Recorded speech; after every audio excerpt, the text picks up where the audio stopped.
Bonjour à tous les amoureux de Jésus-Christ, que Dieu vous bénisse infiniment. Nous avons deux pages Facebook, donc Apôtre Olivier Cambola officiel et Apôtre Harmonie, si vous voulez nous contacter. Nous avons également une chaîne YouTube qui s'appelle Centre de Gloire Emmanuel à votre disposition pour pouvoir vous enseigner, vous aider à répondre à toutes les questions que vous vous posez. Donc nous avons mis à votre disposition plus de 339 vidéos dans cette chaîne. Donc on vous invite bien sûr, quand vous le visiterez, de vous abonner et d'activer la cloche de notification de façon à ne rien rater de tout ce que nous allons publier. Moi je suis l'apôtre Harmonie, donc sachez qu'à partir de maintenant, nous allons publier tous les jours à partir de 6 h du matin des vidéos. Comme ça, dès le matin, quand vous vous lèverez, vous resterez dans la présence de Dieu, vous commencerez votre journée en méditant la parole de Dieu. Soyez bénis infiniment. Aujourd'hui, on va parler de Jonas. C'est vrai qu'on est en début d'année, donc l'année 2020 s'est passée. On est entré en 2021 maintenant. Et on va s'intéresser à la personne de Jonas. Le titre d'ailleurs, quand je préparais l'enseignement, donc j'ai mis « Jette Jonas dans l'eau ». Pour quelle raison? Parce que beaucoup de chrétiens sont entrés dans cette année 2021 sans jeter dans l'eau tout ce qui n'allait pas, tout ce qui faisait qu'ils étaient encore des bébés spirituels, toutes les mauvaises habitudes qu'ils avaient en 2020 et toutes les habitudes en fait qu'ils ont eues durant toute leur vie.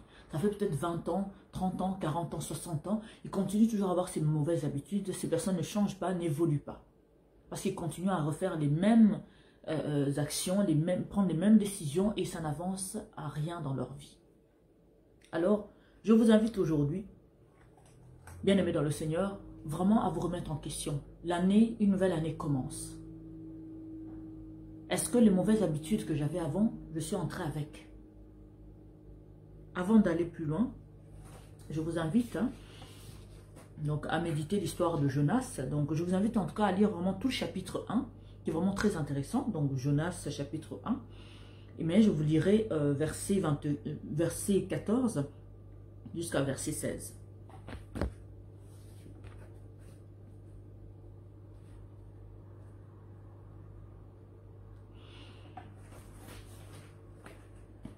Donc pour que vous puissiez comprendre, je vais vous faire un petit résumé très rapidement. Donc Jonas en fait était envoyé à Ninive par Dieu pour qu'il aille annoncer une mauvaise nouvelle aux habitants de cette ville parce que c'était des personnes très méchantes, très récurrentes dans leur méchanceté. Et au bout d'un moment, Dieu était fâché contre eux et il a envoyé Jonas pour leur annoncer que Dieu va détruire leur ville d'ici 40 jours. Mais Jonas ne le fait pas, il ne part pas dans cette ville. Il prend plutôt un navire direction Tarsis pour s'enfuir en fait. Et pendant ce temps-là, donc entre-temps, dans le navire, une fois qu'ils étaient dans la mer, Dieu fait souffler une tempête qui secoue le bateau. Vraiment, les passagers ont commencé à avoir très peur, ils se sont rendus compte qu'ils allaient mourir si ça continuait. Donc chacun a commencé à prier son Dieu et tout. Bon, apparemment, leur Dieu n'a pas répondu puisque le bateau a continué à bouger, à se secouer partout. Et ces personnes-là avaient l'idée de peut-être de balancer le surplus des bagages qu'ils avaient. Peut-être que ça allait arranger les choses, mais rien n'a changé. Donc ils avaient très peur et ils étaient désespérés. Par contre, Jonas dormait au fond de cet navire, mais profondément. Ce que le chef de ce navire-là n'a pas très bien compris, puisque tout le monde est en panique, et le bateau on va faire naufrage, et puis toi tu dors profondément. Et puis il lui pose la question, mais pour quelle raison tu dors? Puisque tout le monde est en panique, chacun cherche une solution, chacun prie son Dieu. Et tout, et puis on lui demande, toi c'est quel Dieu que tu pries? Et puis il répond que je crains le Dieu qui a créé la terre et la mer, en gros le Dieu tout-puissant, quoi. Et tout. Et puis il dit, prie-le, peut-être qu'il va nous sortir de cette situation. Donc, toujours en continuant dans la conversation, les passagers comprennent en tirant au sort que celui qui leur apportait ce malheur-là, c'était Jonas. Et puis, ils demandent à Jonas, qu'est-ce qu'on peut faire pour régler ce problème? Jonas leur dit, jetez-moi dans la mer, vos problèmes vont s'arrêter. Et choses qu'ils vont faire par la suite, en jetant Jonas dans la mer, et puis ils se sont rendus compte que la mer justement s'est calmée, et ces personnes-là avaient été stupéfaits, étaient effrayés, pris de crainte, et ils ont commencé, ils ont béni du coup le Dieu ils ont prié et fait des offrandes par rapport au Dieu de Jonas. Donc, l'objectif de cet enseignement est de vous dire que parfois vous avez des Jonas dans votre vie, qu'il suffirait juste de vous en débarrasser pour que tout redevienne dans l'ordre. Vous avez traîné des Jonas. Là, Jonas représente ce qui n'est pas la volonté de Dieu, parce que du coup, il n'allait pas là où Dieu lui avait demandé d'aller. Il fouillait la volonté de Dieu, il fouillait ce que Dieu voulait, et il croyait qu'il pouvait fuir devant la face de Dieu. Bien aimé dans le Seigneur, nous ne pouvons pas fuir Dieu. Parce que tant que lui décide que je veux que vous puissiez faire telle chose et vous décidez de prendre une autre direction, que vous le vouliez ou pas, tôt ou tard, vous vous rendrez à l'évidence. Parce qu'on ne fait pas le bras de fer avec Dieu. Vous avez peut-être des mêmes comportements récurrents qui fait que, en tant que chrétien, vous refusez de marcher selon la volonté de Dieu. Ça va être l'orgueil, ça va être la colère, ça va être le manque de respect, ça va être des tas de choses que vous continuez à cultiver dans votre vie, que vous continuez à vous embarquer avec. C'est des bagages non désirables que vous portez, qu'il suffirait juste de jeter pour que vous puissiez être débarrassé de ces choses-là. Donc c'est une décision que vous devez d'abord prendre avant tout. Parce que beaucoup de personnes sont entrées en 2021, mais toujours avec les mêmes mauvaises habitudes qu'avant, qu'il y a des années.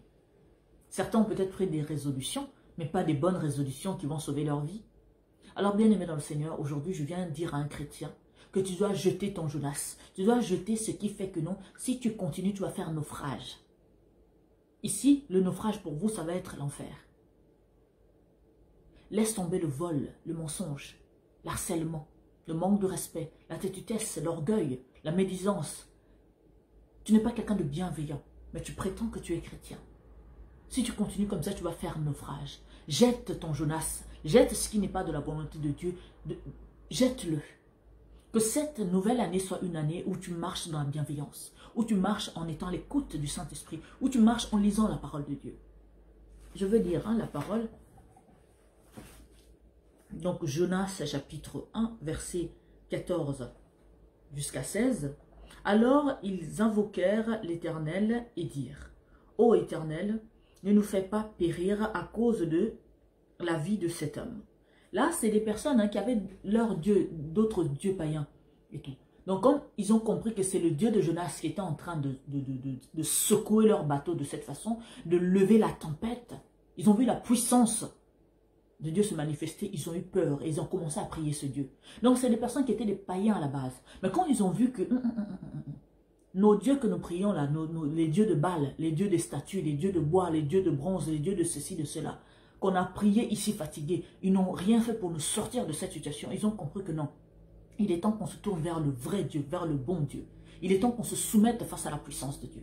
Mais toi, en tant que chrétien, ça fait combien de temps que tu résistes avec le même péché qu'on te reproche de lâcher, de jeter par-dessus bord? Je continue. Donc je vais reprendre donc le verset 14 qui dit « Alors ils invoquèrent l'Éternel et dirent, « Ô Éternel, ne nous fais pas périr à cause de la vie de cet homme, et ne nous charge pas du sang innocent, car toi, Éternel, tu fais ce que tu veux. » Puis ils... Vous voyez, là, c'est des païens. Hein? À l'instant même, ils ont compris.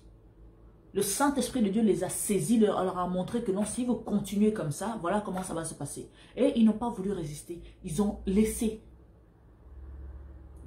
Dieu prendre place. Ils se sont soumis à Dieu. Donc, verset 15. Puis ils prirent Jonas et le jetèrent dans la mer. Et la fureur de la mer s'apaisa. Donc là, ils ont pris Jonas, ils ont compris c'était quoi le problème et tout de suite, ils ont pris la décision de le balancer dans l'eau. Combien de fois tu sais c'est quoi le problème chez toi? Toi-même tu dis, chez moi le problème c'est la colère, je suis trop colérique, je pars au quart de tour quand on me cherche, je ne cherche pas à savoir, donc je m'énerve et c'est parti. Donc tu es conscient, tu as déjà ciblé, tu as déjà compris ce qui ne va pas. Mais tu ne te donnes pas les moyens de te débarrasser de cette chose et de changer, de devenir une nouvelle personne. Donc, verset 16 me dit, ces hommes furent saisis d'une grande crainte de l'Éternel et ils offrirent un sacrifice à l'Éternel et firent des vœux. Donc, ils ont choisi tout de suite, ils ont craint Dieu, ils ont pris le temps de prier, de faire les sacrifices. Donc ils ont commencé, ils ont donné du coup leur vie, ils ont commencé à croire au Dieu de Jonas. Parce qu'ils ont vu ce qu'il était capable de faire. Donc ils ont décelé que non, non, non, non, non. Les dieux qu'on priait avant, ils ne sont pas puissants, ils n'existent même pas, c'est même pas la peine. Parce qu'on était dans un problème, ils n'ont pas pu nous en sortir. Mais ce Dieu-là de Jonas a su non seulement lever la fureur de la tempête, mais de le calmer. Bien-aimé dans le Seigneur, tu dis que tu es chrétien. Ça fait un siècle qu'on te répète les mêmes choses. Tu ne lâches pas. Il est temps que tu jettes ton Jonas dans l'eau. Il est temps que tu te débarrasses des mauvaises habitudes. Il est temps que tu prennes de bonnes habitudes. Il est temps que les bonnes habitudes ici, c'est faire la volonté de Dieu. Parce que Jonas n'a pas voulu faire la volonté de Dieu au début. C'est quand la fureur de Dieu, quand il a rencontré la colère de Dieu, c'est là qu'il regrette maintenant, il part là où on l'avait envoyé. Alors bien aimés dans le Seigneur, soyez des chrétiens qui vont prendre de bonnes résolutions, une fois pour toutes. À partir de maintenant, je vais prendre le temps de lire la Bible, de le méditer, de questionner la parole, pour comprendre le pourquoi du comment. À partir de maintenant, je veux marcher en étant quelqu'un de bienveillant, quelqu'un de bon, quelqu'un de juste dans ma démarche, dans ma vie. À partir de maintenant, je vais arrêter de mentir. Il y a cette expression là en français qui dit « péché mignon ». Ah bon, péché mignon? Vous savez, le péché c'est le péché. En tant qu'enfant de Dieu, vous ne devez jamais accepter de pécher parce que, non mais c'est juste pour ne pas blesser, parce que qu'on veut bien faire, hein, on veut se mettre dans le même moule que les autres. Donc non. Efforcez-vous à toujours dire la vérité. Efforcez-vous à toujours refuser de faire le mal. Même si on vous met la pression, hors de question. Hors de question. Jette ton Jonas dans l'eau. Et entre dans cette année 2021, en faisant la volonté de Dieu. En grandissant spirituellement. Que ton souci soit de connaître la parole. Vous savez, dans la Bible, hein, Dieu a mis l'histoire. Toute l'histoire des hommes et des femmes d'avant. Mais cette histoire-là, en dit long aussi sur notre présent aujourd'hui. Parce que l'esclavage que les Noirs ont subi là, c'était prédit dans la Bible. Pour que vous puissiez comprendre la vie dans laquelle vous vivez aujourd'hui, le système d'aujourd'hui qui domine ce monde, lisez la Bible, vous allez comprendre les vérités. Soyez à l'écoute du Saint-Esprit, laissez le Saint-Esprit vous parler, vous révéler ce qui est caché. On vous manipule avec des philosophies, avec des paroles, avec ceci, avec la science, etc. Faites vraiment attention. Un enfant de Dieu se doit de marcher avec son Dieu, de connaître la parole de Dieu, d'être calé là-dessus, de comprendre le pourquoi du comment. Parce que si les chrétiens lisaient bien la Bible là, ils allaient savoir que tout ce qui s'est passé là, que ce soit l'esclavage et toutes les choses qui... c'est écrit dans la Bible.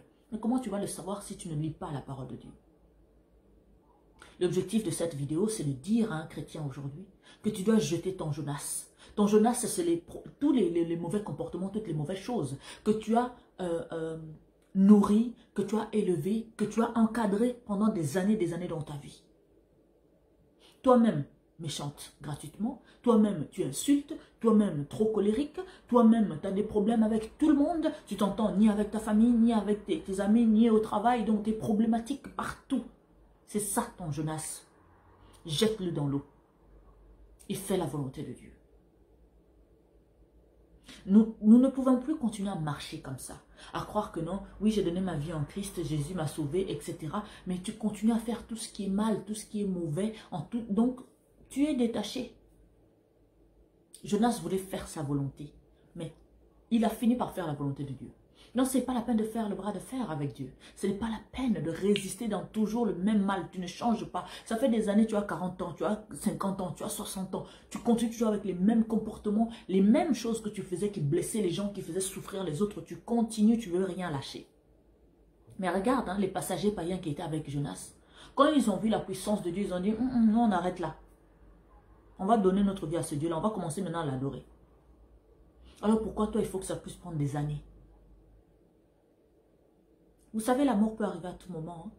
Mais est-ce que si la mort venait aujourd'hui dans ta vie, est-ce que tu pourrais partir tranquillement avec la garantie que toute ma vie, je me suis efforcé à marcher selon la volonté de Dieu, à faire la volonté de Dieu dans ma vie? Est-ce que cette nouvelle année, tu vas continuer à faire toujours les mêmes erreurs? Tu vas t'emballer avec toi tout ce qui était passé avant de mauvais que tu devais lâcher.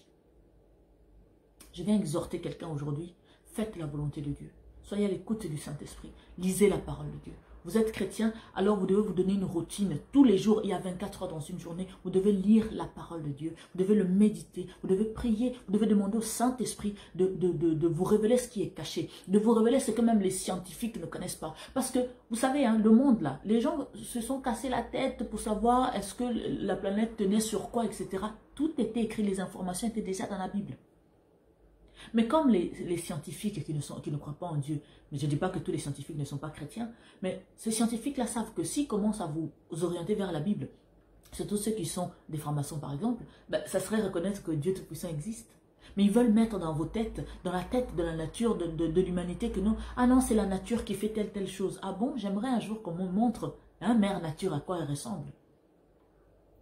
Parce que tout ce qui a été créé sur cette planète, que certains même n'arrivent pas à expliquer, c'est Dieu qui les a créés.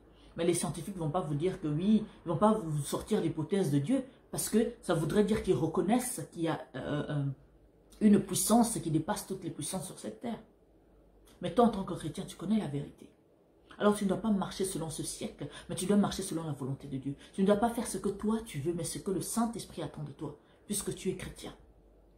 Alors jette ton Jonas.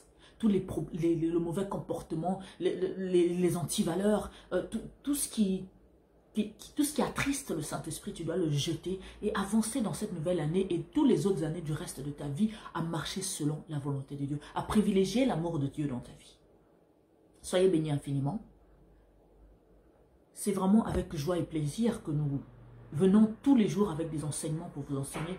Alors nous vous invitons à les méditer, à les mettre en pratique, à lire la parole de Dieu. Je vous invite, pour ce cas par exemple, de lire Jonas chapitre 1. Lisez toute l'histoire, elle est vraiment passionnante et intéressante. Ça peut vous aider, c'est aussi un moyen de méditer la parole de Dieu. Vous avez la Bible dans votre maison qui a pris de la poussière parce que vous ne l'ouvrez pas, vous ne le lisez pas.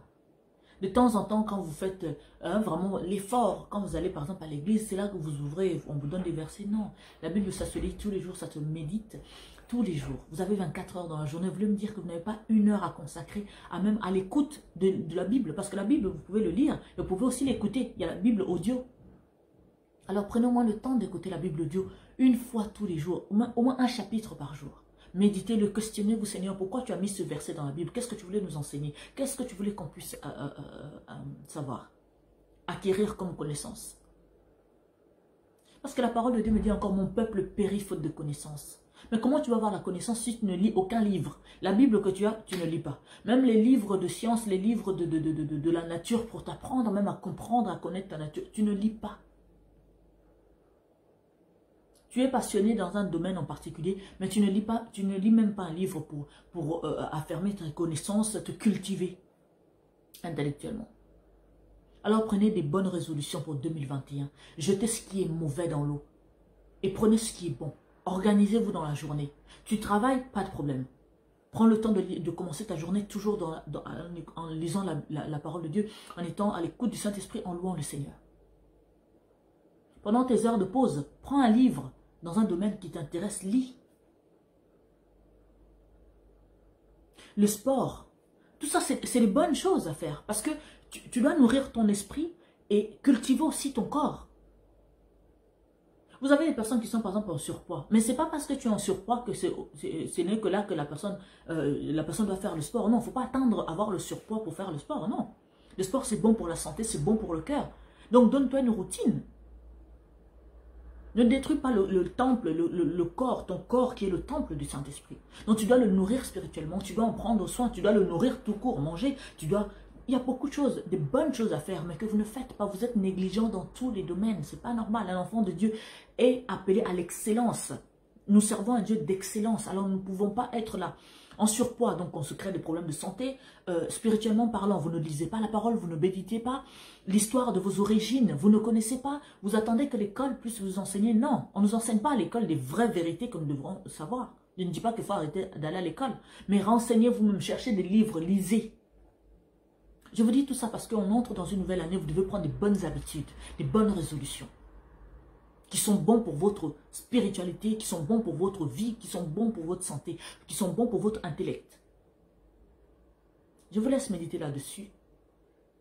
Gardez en tête, je dois jeter mon Jonas dans l'eau pour que ma vie se stabilise. Je dois faire la volonté de Dieu. Je dois marcher selon la volonté de Dieu, pas selon la volonté des hommes ou de ce système. Parce que d'autres hommes ont vécu avant nous, hein. Ils se sont fait des milliards, etc. Mais ils n'ont jamais donné leur vie en Christ. À cette heure-ci, ils ne sont pas au paradis. Hein. À quoi ça sert de gagner ce monde si ma vie, je le perds? Je vous invite, je vous incite vraiment à lire la parole de Dieu pour mieux comprendre ce Dieu-là. À écouter le Saint-Esprit pour marcher selon sa volonté.